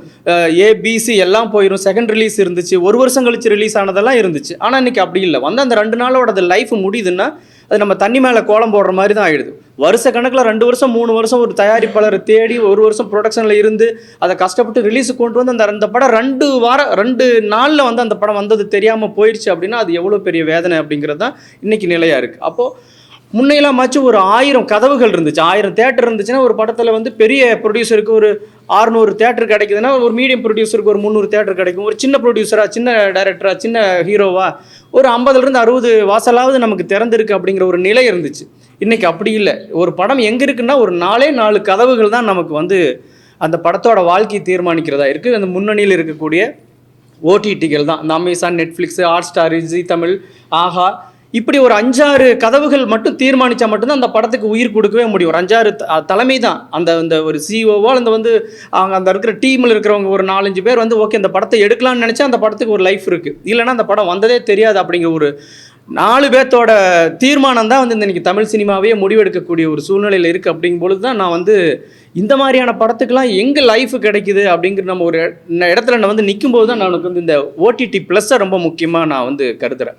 இந்த கடுக்கா மாதிரியான உயிரை கொடுத்து எந்த விதமான அனுபவம் இல்லைன்னா கூட ஒரு ஒரு ஒரு படத்தை ஒரு வாழ்வியில் சொல்லிடணும்னு நினைக்கிறோம்ல, இன்டர்நேஷ்னல் படங்கள்லாம் அப்படி தான் வந்துச்சு. நான் வாழ்ந்த வாழ்க்கையை நான் பதிவு பண்ணுறது என்னோட கடமைன்னு ஒவ்வொரு படைப்பாளையும் வெளியில் வந்தான். அவன் ஒரு தாரக மந்திர மாதிரி ஒரு கோட் வேர்டு சொல்கிறான். நீங்கள் ஃபெஸ்டிவலுக்குலாம் போனால், கேன்ஸ் மாதிரியான ஃபெஸ்டிவலுக்குலாம் போனால் மோர் ரூட்டட், மோர் இன்டர்நேஷ்னல்ங்கிறான். நீங்கள் வழக்கமான கமர்ஷியல் படத்தையே எடுக்கிறத தாண்டிட்டு என் வாழ்க்கையில் நான் பார்க்குற கதை இருக்குல்ல, அது யாருக்குமே தெரியாத கதை. இந்த டிஸ்கஷன் ரூம்லலாம் உட்காந்து நம்ம எழுதவே முடியாத கதை ஒன்று இருக்கும்ல, நான் பார்த்த கதை இருக்கும்ல, அதை கொண்டுக்கிட்டு வாங்கன்னு அவன் சொல்கிறான். அப்படி எடுக்கப்பட்ட படம் ஒன்று வந்திருக்கு அப்படின்னா அதுக்கு உண்மையிலே நான் இப்போ வரும்போது நான் சொன்னேன், இந்த ஓடிடி நிறுவனங்கள் இருக்குல்ல, அதெல்லாம் எங்கேயோ ஒரு மாய லோகத்தில் தான் இருக்குது. சாதாரண ஒரு தயாரிப்பாளரோ, இயக்குனரோ, ஒரு ஆர்டிஸ்ட்டோ, ஒரு ப்ரொடக்ஷன் கம்பெனியோ போய் அவங்கள அணுகவே முடியாது. மெயில் அனுப்புவாங்க, மெயில் அந்த மெயிலை பார்ப்பாங்களா இல்லையான்னு கூட நமக்கு தெரியாது. அந்த 4 கம்பெனியும் எங்கே இருக்குதுன்னே கண்டுபிடிக்க முடியாது. இந்த மாதிரி சாதாரண தயாரிப்பாளர்கள் அதுக்கு ஒரு லாபி பண்ணணும், அதுக்கு பாம்பே வரைக்கும் போகிற கனெக்ஷன் இருக்கணும், கான்டாக்ட் இருக்கணும், அதுக்கு வந்து நீங்கள் எங்கெங்கெல்லாம் கமிஷன் கொடுக்கணும்னு தெரிஞ்சிருக்கணும். சினிமாவை தாண்டி வேறு ஒரு பிஸ்னஸ் தெரிஞ்சவங்க மட்டும்தான் அந்த 4 கதவுகள் எங்கே இருக்குதுன்னே கண்டுபிடிக்க முடியும். அந்த கதவை உடைக்கிறதுக்கான சக்தி அது மிகப்பெரிய ஆயுதமாக இருக்கும், அது மிகப்பெரிய லாபியாக இருக்கும். அப்போது இந்த மாதிரி எங்கேயோ ஒரு நல்ல படத்தை எடுத்துகிட்டு வந்துட்டேன் அப்படின்னு சொன்னால் இந்த சல்லியர்களுக்கெல்லாம் அதுதான் நடந்துச்சு. எனக்கு தேட்டர் கிடைக்கலன்னு ஒருத்தர் ஒரு அபய குரல் எழுப்பும்போது உடனடியாக ஒருத்தர் வந்து என் கதவை திறந்து இதில் நீங்கள் வந்து போடுங்க அப்படின்னு சொல்கிறதுக்கு ஒருத்தர் இருக்காருன்னா அந்த இடத்துல தயவு செஞ்சு நம்ம கேபிள் சங்கர் வந்து நம்ம இதை பாராட்டி ஆகணும். அவருக்கு ஒரு நம்ம முடிஞ்ச ஒரு கைத்தட்டல் நம்ம கொடுத்தே ஆகும். ஏன்னா கண்ணில் பார்க்குற சார் சொன்ன மாதிரி கண்ணில் பார்க்குற ஒரு ஓடிடி நிறுவனம்னா இதுதான். மற்றதெல்லாம் காற்றுல எங்கேயோ ஏதோ ஒரு ப்ரோக்ராமாக தான் இருக்கே ஒழிய நீங்கள் வந்து கண்ணில் பார்க்கலாம் சார், நல்ல படம் சார், கொஞ்சம் போய் ரெக்வஸ்ட் பண்ணலாம், ஆமாங்க நல்ல படம், இந்த படம் இல்லாமல் போயிருமே அப்படிங்கிற ஒரு பரிதவிப்பான ஒரு நல்ல படங்களை தூக்கி விடக்கூடிய ஏதோ ஒரு வியாபாரி கிடையாது அவர் ஒரு இயக்குனர், படைப்பாளி. நல்ல படம் எங்கே வந்தாலும் அது கை கொடுக்குன்னு கூட போய் நிற்பார். எங்கே இருந்தாலும் ஒரு நல்ல படம் கூப்பிட்டீங்கன்னா ஓடி போய் அடுத்த நிமிஷம் நிற்கக்கூடிய ஒரு படைப்பாளி ஒரு நிறுவனம் வச்சிருக்காரு. அப்படிங்கும்பொழுது அந்த நிறுவனத்தை ஏன் நம்ம முன்னணி ஒரு நிறுவனமாக கொண்டு வந்தால் இவங்ககிட்ட நம்ம போய் கெஞ்ச வேண்டிய தேவையே இருக்காது. எல்லாரும் இன்றைக்கி கேபிள் சங்க, நம்ம கேபிள் சங்கரோட ஓடிடி தானே, அதுக்கு வந்து இவ்வளோ தானே ரேட்டு அப்படிங்கிற ஒரு சின்ன ஒரு மதிப்பீடு வந்து ரொம்ப குறைச்சி மதிப்பிட்டுறாமல் இந்த மாதிரியான ஒரு நல்ல படங்கள் எங்கே வந்து ரீச் ஆகாமல் தடுமாறுதோ அந்த இடத்துல வந்து கை கொடுக்குறாரு அப்படிங்கிற ஒரு கருணையோட ஒரு அதை பார்த்து அந்த ஓடிடி அந்த ஒரு முன்னணி 4-5 ஓடிடிகளில் ஒரு ஓடிடியை நம்ம கொண்டாந்து நிறுத்த வேண்டியது ஒவ்வொரு படைப்பாளி, ஒவ்வொரு இயக்குனரோட, ஒவ்வொரு பத்திரிகையாளர்களோட கடமையாகவும் நான் நினைக்கிறேன். அதே மாதிரி தான் இந்த நல்ல படங்கள் எடுக்கிறவங்களுக்கு இந்த மாதிரியான ஒரு ஆதரவு கிடைக்கும்போது தொடர்ந்து இவர் அடுத்த படம் எடுப்பார். ஓகே, இது ஒரு சின்ன வருமானம் கிடச்சிருச்சு, இந்த ஒரு ட்ரைலரோ டீசரோ ஒரு அட்டென்ஷனை கிரியேட் பண்ணிடுச்சு, எல்லாரும் இந்த ஓடிடியில் பார்க்குறாங்க அப்படிங்கும்போது அடுத்து அந்த படைப்பாளி வந்து உயிர்ப்போட அடுத்த கதையை நோக்கி நகர முடியும். அப்படியான ஒரு சூழல் இருக்கும் பொழுது இந்த கடுக்கா மாதிரியான திரைப்படம், அந்த திரைப்படத்தில் ஒரு கமர்ஷியல் கண்டென்ட், எனக்கு ரொம்ப நெருக்கமான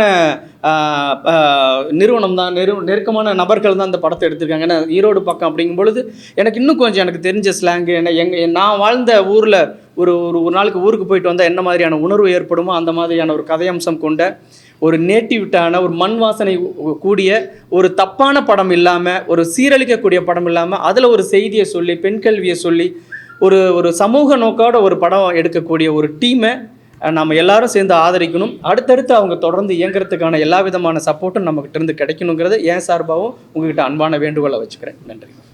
எல்லாருக்குமே ஒரு ஹம்பிள் ரிக்வெஸ்ட்டு. இந்த ஃபிலிம் வந்து இப்போ என்னுடைய ஆதார் வந்து பார்த்திங்கன்னா 22 ரிலீஸ் ஆச்சு.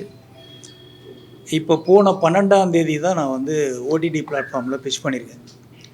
இந்த இடைப்பட்ட காலத்தில் வந்து இந்த படம் ஏன் தாமதம், ஏன் இவ்வளோ ஒரு நல்ல படம் வந்து பெஸ்ட்டு கிரிட்டிக்ஸ், தமிழ் இண்டஸ்ட்ரி வந்து பெஸ்ட்டு கிரிட்டிக்ஸ் பத்திரிகைகள் கொடுத்து அந்த படம் வந்து ஓடிடி பிளாட்ஃபார்முக்கு ரீச் பண்ணுறதுக்கு இவ்வளோ பெரிய ஒரு ட்ராவல் தேவைப்பட்டிருக்கு.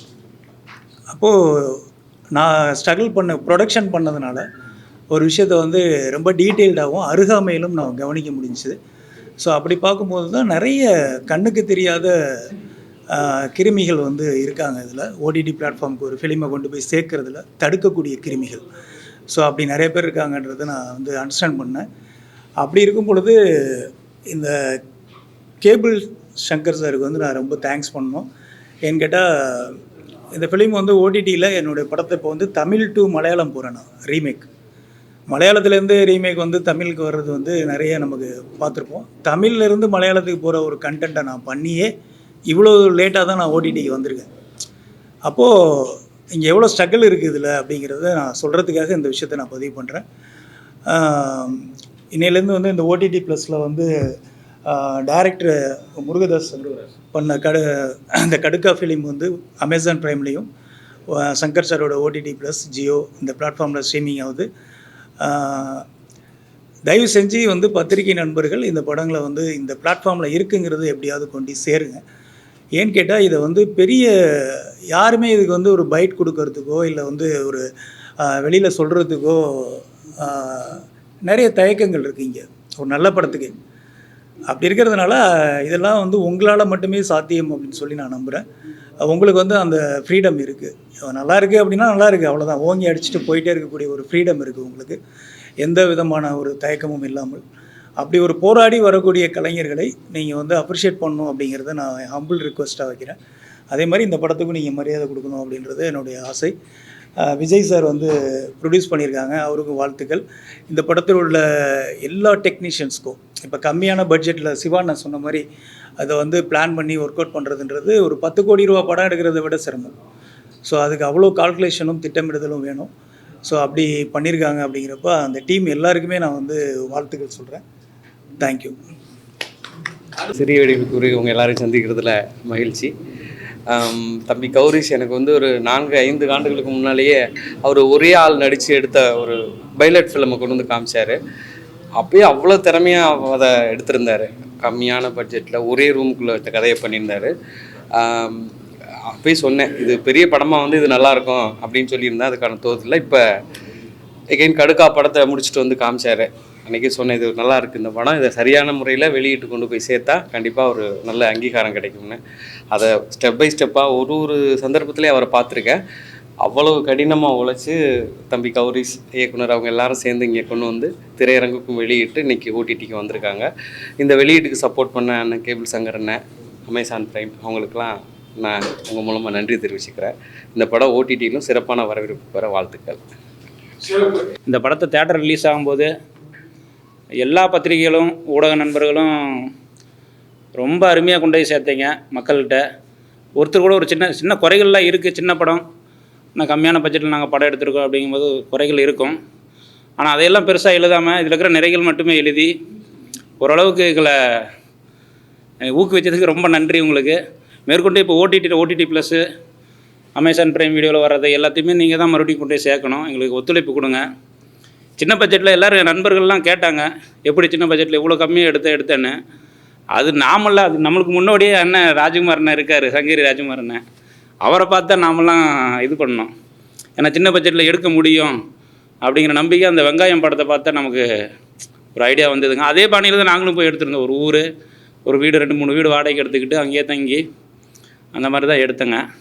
சின்ன பிரச்சனைகள், இந்த பெரிய பட்ஜெட்டில் வர பிரச்சனைகள் டைரக்டருக்கே தெரியாது, என்ன நடக்குதுன்னே தெரியாது. அவர் பாட்டுக்கு ஸ்மூத்தாக டைரக்ட் பண்ணிகிட்டு இருப்பார்.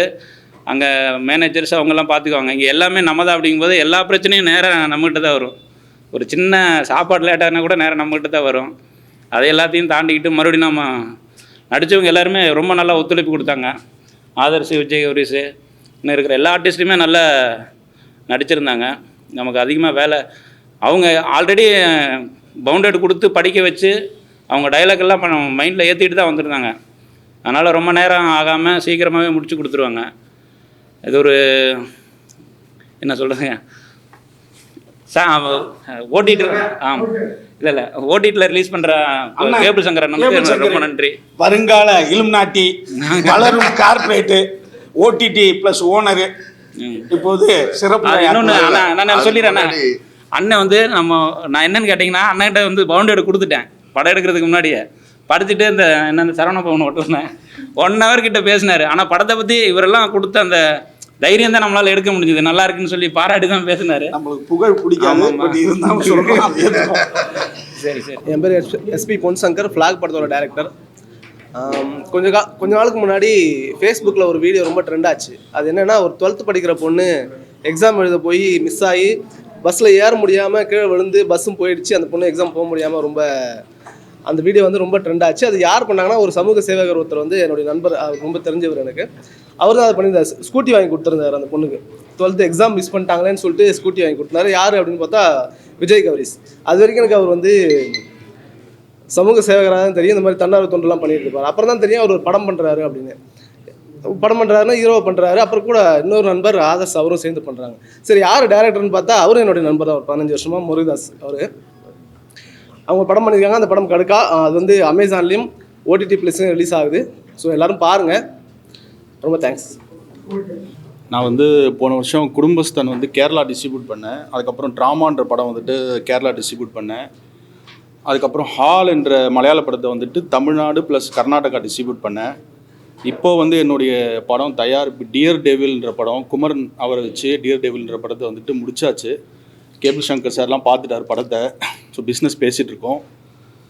ஸோ இன்னைக்கு சார் ஆக்சுவலாக ப்ரொடியூசருடைய நிலைமை என்ன அப்படின்னு பார்த்தோன்னா, நான் வந்து டிஸ்ட்ரிபியூட்டராக இருந்ததுனால, தேட்டரிக்கல் டிஸ்ட்ரிபியூட்டராக இருந்ததுனால சொல்கிறேன். ஒரு ப்ரொடியூசர் வந்து 100 ரூபா இன்வெஸ்ட் பண்ணுறாரு வச்சுக்கோங்களேன். அந்த 100 ரூபாயில் வந்துட்டு 18 ரூபா ஜிஎஸ்டி, 5 ரூபா வந்து பார்த்தோன்னா உங்களுக்கு என்டர்டெயின்மெண்ட் டேக்ஸ். சரிங்களா? ஸோ 18 + 5 23%. அடுத்து பார்த்தோன்னா இந்த 23 கழிச்சு வர அமௌண்ட்டு வந்துட்டு பார்த்தோன்னா கிராஸ் உங்களுக்கு. அந்த கிராஸில் வந்துட்டு 50% வந்துட்டு தேட்டருக்கு போயிடுது.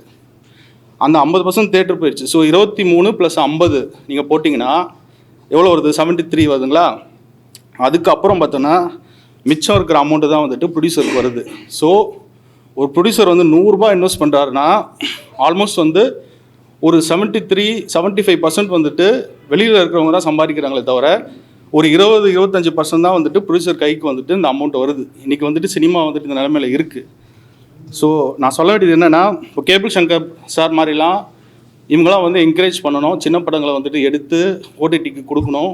சார் அவருடைய பிளாட்ஃபார்மில் ரிலீஸ் பண்ணாங்கன்னா சின்ன படங்களுக்கு வந்துட்டு ஒரு லைஃப் இருக்கும். சின்ன படங்களுக்கு வந்து இன்றைக்கி தேட்டர்ஸே கிடையாது.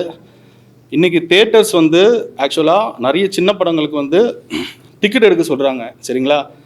இதை விட ஒரு மோசமான நிலைமை வந்துட்டு ஒரு ப்ரொடியூசர் கிடையாது. அதாவது ஒரு தேட்டரில் நீங்கள் படம் ரிலீஸ் பண்ணோன்னா நீங்கள் வந்து டிக்கெட் எடுங்க, நீங்கள் வந்து ஒரு 50 டிக்கெட் எடுக்கிறீங்களா, நீங்கள் வந்து 75 டிக்கெட் எடுக்கிறீங்களான்னு சொல்கிறாங்க.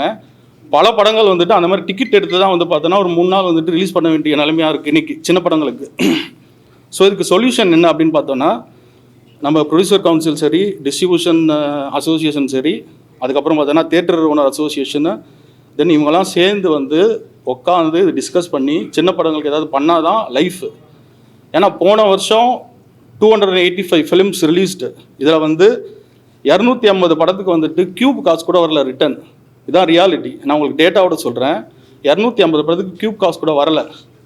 ஸோ மிச்சம் இருக்கிற ஒரு 35 படம் தான் பார்த்தோன்னா அப்படி இப்படின்னு தேறி ஒரு பணத்தை எடுத்திருக்காங்க. கௌரிஷை பற்றி சொல்லணுன்னா, எனக்கு 4 இயர்ஸ் பேக்கே காட்டினார், படத்தை காட்டினார், படத்துடைய பைலட்லாம் காட்டினார். ஸோ எனக்கு ஒரு 4 வருஷமாக பழக்கம் அவர். கௌரிஷ் அவருடைய பேக்ட்ராப் என்னென்னா சினிமா பேக்ட்ராப் கிடையாது, ஒரு பெரிய பேக்ட்ராப் கிடையாது. ஒரு சாதாரணமான ஒரு மிடில் கிளாஸ்லேருந்து வந்து ஒரு பேஷனை நோக்கி ஒரு படத்தை நல்லா பண்ணணும்னு சொல்லி ஒரு படத்தை எடுத்து ரிலீஸ் பண்ணியிருக்காரு. இந்த படத்தை ரிலீஸ் பண்ணி இன்றைக்கி ஓடிடியில் ரிலீஸ் பண்ணுறாருன்றது வந்துட்டு இது வந்துட்டு ஒரு சாதாரண ஒரு மிடில் கிளாஸுடைய சக்ஸஸ் இது. சரிங்களா? நீங்கள் இப்போ நான்லாம் வந்து டைரக்ஷன் டிபார்ட்மெண்ட், நான்லாம் ஹரி சாரோட அசோசியேட்டாக இருந்திருக்கேன், கதீர் சாரோட அசோசியேட்டாக இருந்திருக்கேன். இப்போ கடைசியில் பார்த்தோன்னா இந்த பேச்சுலர் படம்லாம் ஒர்க் பண்ணியிருக்கேன். ஸோ பேசிக்கலி நான் டைரக்ஷன் டிபார்ட்மெண்ட்லேருந்து டிஸ்ட்ரிபியூஷன் போய் ப்ரொடக்ஷனுக்கு வந்திருக்கேன். ஸோ நான் வந்து ரிவர்ஸாக வந்து வரதில்ல. ஸோ அதனால் எனக்கு இதில் நடக்கிற விஷயங்கள் எல்லாமே தெரியும். அதை வச்சு சொல்கிறேன். ஸோ கௌரிஷ் மாதிரி ஆட்கள் இவங்கெல்லாம் வந்துட்டு ப்ரொடியூசர் வந்தால் தான் பலருக்கு வந்து வாய்ப்பு கிடைக்கும். பல 24 கிராஃப்டில் இருக்கிறவங்களுக்கும் பார்த்தோன்னா ஒரு ஜாப் இருக்குது. இப்போ போன வருஷம் 285 படங்களில் வந்துட்டு 250 ப்ரொடியூசர் காணும், இந்த வருஷம் காணும். புரியுதுங்களா? ஆனால் இந்த வருஷமும் ஒரு 285 படம் வரும், திரும்ப வரும், அந்த படம் வரும். ஸோ இந்த மாதிரி ப்ரொடியூசர்ஸ்க்கு வந்தாங்கன்னா ஒரு இண்டஸ்ட்ரி வந்து நல்லாயிருக்கும், பாசிட்டிவாக இருக்கும். ஸோ என்னுடைய வாழ்த்துக்களை தெரிவித்து நான் நன்றி தெரிவிச்சுக்கிறேன். தேங்க்யூ. ப்ரொமோஷன் எதுவுமே வர முடியல ஃபாரினில் இருந்ததுனால. இந்த கடுக்கா படம் வந்து எனக்கு ரொம்ப ஸ்பெஷல். எனக்கு வந்து என்னதான் 2-3 படம் நடிச்சிருந்தாலுமே இந்த படம் தான் எனக்கு ஒரு பெரிய ஒரு அங்கீகாரம் கொடுத்தது. கொரோனா டைமில் தான் எனக்கு கௌரிஷும் டைரக்டர் சாரும் வந்து மீட் பண்ணாங்க, பேசினாங்க. சரி சின்ன படம் என்னால் முடிஞ்ச சப்போர்ட் பண்ணலாம் சொல்லிட்டு எங்கிட்ட இருக்கிற யூனிட் எல்லாமே கொஞ்சம் ஸ்பான்சர் பண்ணி இந்த படத்தை ஃபுல்லாக கம்ப்ளீட் பண்ணி முடித்தோம். ரொம்ப கஷ்டப்பட்டு தான் பண்ணோம். அதுக்கான ரிசல்ட் வந்து எனக்கு இப்போ தெரியுது. இந்த படம் வந்ததுக்கப்புறம் எனக்கு 2-3 படம் கிடச்சிது. ஸோ தைரியமாக சின்ன படம் பண்ணுங்கள், பண்ணுறதுக்கு நிறைய ப்ரொடியூசர்ஸ் வரணும், என்னால் முடிஞ்ச சப்போர்ட்டும் நான் பண்ணுவேன். ஸோ இந்த மாதிரி சின்ன சின்ன படங்கள் வந்து நல்லா ரீச் ஆனால் தான் தமிழ் சினிமா நல்லா இருக்கும். ஸோ அதனால் தேங்க்யூ. அண்ட் இந்த படம் ஓடிடியில் வர கேபிள் சங்கர் சாருக்கு ரொம்ப தேங்க்ஸ். ரிலீஸ் பண்ணி கொடுத்த தனஞ்சயன் சாருக்கு தேங்க்ஸ். என்னால் வந்து இதுதான் ஃபர்ஸ்ட்டு ப்ரொமோஷன் சொல்லிட்டு என்னால் அட்டன் பண்ண முடிஞ்சுது. ஸோ எல்லாருக்குமே தேங்க்ஸ். டைம் ஆச்சு, ஸோ எல்லாருக்கும் ஒரு நேம் சொல்ல முடியல. ஸோ தேங்க்யூ வெரி மச் எல்லாருக்கும். அண்ட் இந்த ப்ரெஸ் எல்லாருக்குமே, வேணா ப்ரெஸ் அண்ட் மீடியா இல்லைனா என்ன தான் நல்ல படம் எடுத்தாலும் அது ஆடியன்ஸ்ட்டை கொண்டு போய் சேர்க்க முடியாது. ஸோ உங்கள் எல்லாருக்குமே ரொம்ப ரொம்ப thanks. Thank you very much. Support பண்ணி தேட்டர் ரிலீஸ் பண்ண தனஞ்சயன் சாருக்கு என்னோட முதல் நன்றியை தெரிவிச்சுக்கிறேன். ஆரம்பத்திலிருந்தே எஸ்எஸ்சி சார், போஸ்டர் ரிலீஸ் பண்ண எல்லாருமே, ட்ரெய்லர் ரிலீஸ் பண்ணல எல்லாருமே, நட்டி சாராக இருக்கலாம், வசந்தபாலன் சாராக இருக்கலாம், இன்றைக்கி வர முடியல, சுரேஷ் காமத் சார்னாலே வர முடியல, எல்லாருமே நாளைக்கு போஸ்ட் போடுறாங்க. இந்த ஓடிடி ப்ளஸில் ரிலீஸ் பண்ண கேபிள் சாருக்கு என்னோட தேங்க்ஸ் சொல்லிக்கிறேன். ஒரே ஒரு கோரிக்கை மட்டும் செல்வமணி சாருக்கு நான் வச்சுக்கிறேன். ஏன்னா பெப்சி பொறுத்த வரைக்கும் எல்லாருமே ஒரே பேட்டா வச்சுக்கிட்டு சின்ன படங்களுக்கும் அதே பேட்டா தான், பெரிய படங்களுக்கும் அதே பேட்டா தான், கேமரா பேட்டாவோ இல்லை லைட் பேட்டா எதுவும் மாறுறதில்ல. ஆனால் எங்களுக்கு சொல்ல போகிறது மட்டும் சின்ன படம்னு சொல்லிடுறாங்க. அது ஒன்று நீங்கள் இது கம்மி பண்ணி கொடுத்தீங்கன்னா கூட எங்களுக்கு அது யூஸ்ஃபுல்லாக இருக்கும். அது இல்லாமல் அது சின்ன படம் சொல்லும்போது அது எந்த யூஸ்ஃபுல் இல்லை. அப்போ நாங்கள் அது சின்ன படம்னு சொல்ல முடியாது. அப்போ நீங்கள் எங்களுக்கு எல்லாம் பெரிய படம்னு சொல்லுங்கள். அதுதான் நான் வைக்கிற ஒரே கோரிக்கையே. ஸோ முடிஞ்ச அளவுக்கு ஓடிடியில் மக்கள் கண்டிப்பாக பார்க்குறதுக்கு ஓடிடி ப்ளஸ், அமேசான் பிரைம் எல்லாம் பார்த்து சப்போர்ட் பண்ணுங்கள். இந்த ஆரம்பத்துலேருந்து இதுக்கு சப்போர்ட் பண்ண எல்லா ப்ரொமோஷனல் பார்ட்னர்ஸ், டோஷிலாக்காவாக இருக்கலாம், கண்டென்ட் பேரடைஸ், எல்லாத்துக்கும் என்னோட நன்றியை தெரிவிச்சுக்கிறேன். என்னோடய கோரிக்கையும் சொல்லிட்டேன். ஸோ முடிஞ்சால் ஏன்னா கவர்மெண்ட்டில் நான் நிறைய கோரிக்கை வச்சுருந்தேன். அரசாங்க திரையரங்கம் வந்துச்சுன்னா, ஒரு 50 அரசாங்க திரையரங்கம் வந்துச்சுன்னா ஸ்டாலின் சார்லாம் எப்போயோ சொல்லி வச்சுருந்தேன். நிறைய ப்ரெஸ் மீட்டில் பேசியிருந்தேன். ஆக்சுவலாக ஒரு 50 திரையரங்கம் வெறும் 50 ரூபா டிக்கெட்டில் ஒரு கவர்மெண்ட் தேட்டர்ஸ் கொண்டு வந்திருந்தாங்கன்னா ப்ரைவேட் தேட்டர்ஸ்க்கு போக முடியாத ஆட்கள் கண்டிப்பாக எல்லா மக்களும் போயிருப்பாங்க. கண்டிப்பாக அது கவர்மெண்ட்டுக்கே பெரிய ரெவன்யூ, ஒரு வருஷத்துக்கு 1000 கோடி கொடுக்கும். அதை வந்து அவங்களால அது இன்ன வரைக்கும் பண்ண முடியல. நாங்களாம் 5 வருஷமாக எல்லா டீமும் பேசியிருக்கிறோம். ஆக்சுவலாக கேரளாலலாம் இருக்குது கவர்மெண்ட் தேட்டர்ஸ். ஸோ இது அரசுக்கும் கோரிக்கை வைக்கிறேன். எலெக்ஷன் வருது. ஸோ எலெக்ஷன் டைமில் பாருங்கள், இப்போ நாங்கள் தலையில தான் குதிப்போம் அப்படிங்கிற மாதிரி தான் எலெக்ஷன் டைமில் போய் படத்தை ஓடிடியில் ரிலீஸ் பண்ணுறோம். ஸோ அது உங்களோட கையில் தான் எல்லாமே இருக்குது. ஆக்சுவலாக பார்க்க நீங்கள் எனக்கு சப்போர்ட் பண்ணுங்கள். எங்கள் முருகதாசன டைரக்டர் ரொம்ப நன்றி. என்னை ஃபஸ்ட்டு படம் ஹீரோவை அறிமுகப்படுத்தியிருக்காரு. அவருக்கு நான் நன்றி தெரிவிச்சுக்கிறேன். கார்த்திஸ்வரன் வரமுல்ல அஸ்திரம் பட டாக்டர் வந்திருந்தார். அரவிந்த் ராஜுக்கு ரொம்ப நன்றி பிரதர், ரொம்ப நன்றி. ஸோ இந்த படத்துக்கு சப்போர்ட் பண்ணுற எல்லாருமே ரொம்ப நன்றி தெரிவிச்சுக்கிறேன். என்னோடய கோரிக்கையாக முடிஞ்சால் அடுத்த ப்ரெஸ் மீட்டில் செல்வமணி சாருக்கு நீங்கள் கண்டிப்பாக கேளுங்க. ஏன்னா ஒரே பேட்டா தான் பெரிய படங்களுக்கு வச்சுக்கிறாங்க, சின்ன படத்துக்கு வச்சுக்கிறாங்க. பேட்டா மட்டும் மாறல, ஆனால் எங்களுக்கு சின்ன படம்னு சொல்லி ஒதுக்குறாங்க. ஸோ அதனால நான் பெருசுனாவே அது சின்ன படம் பெரிய படம்னு சொல்கிறது நல்ல படமாக கெட்ட படமாக மக்கள் கடைசியாக முடிவு பண்ணுறது. எத்தனை கோடி பட்ஜெட்டில் எடுத்தாலும் படம் நல்லா இருக்கா நல்லா இல்லையா அவ்வளோதான். அவனுக்கு வந்து டெலிகிராமில் அடுத்த நாள் ரிலீஸ் ஆச்சுன்னா அவனுக்கு ஒரு 700 MB தான். 500 கோடி போட்டு ஜனநாயகன் எடுத்தாலும் அது ஒரு 700 MB தான் அவனுக்கு. ஸோ நீங்கள் சப்போர்ட் பண்ணுறதை பொறுத்து தான் எங்களை மாதிரி புதுசாக வரவங்களுக்கு யூஸ்ஃபுல்லாக இருக்கும். எங்களை பார்த்து அடுத்தடுத்து வரவங்களுக்கும் ஒரு நம்பிக்கையாக இருக்கும். நாங்கள் கடுக்கா படம் ரிலீஸ் பண்ண அப்பயே இந்த பட்ஜெட்டில் படத்தை ரிலீஸ் பண்ணலாமான்லாம் ஒவ்வொரு டீமும் இன்னும் போராடிட்டு இருக்கிறாங்க. ஒவ்வொரு அசிஸ்டன்ட் டைரக்டர்ஸும் ஒவ்வொரு தெருவிலையும் அவங்களுக்கு ஹெல்ப்ஃபுல்லாகவும் இருக்கும், ஒரு முன்னுதாரணமாகவும் இருக்கும், ஒரு நம்பிக்கையாகவும் இருக்கும். ஸோ உங்கள் சப்போர்ட்டை கடுக்கா படத்துக்கு இன்னும் இந்த OTTயில் கண்டிப்பாக கொடுங்க. மக்கள்கிட்டையும் விரும்பி கேட்டுக்கிறேன். ஸோ ஹெல்ப் பண்ண எல்லாத்துக்குமே ரொம்ப நன்றி. வெயிட் பண்ண எல்லா ப்ரெஸ் பீப்புளுக்கும் ஆனந்தண்ண ப்ரெஸ் PRO அவருக்கு ரொம்ப நன்றி தெரிவிச்சுக்கிறேன். Thank you so much.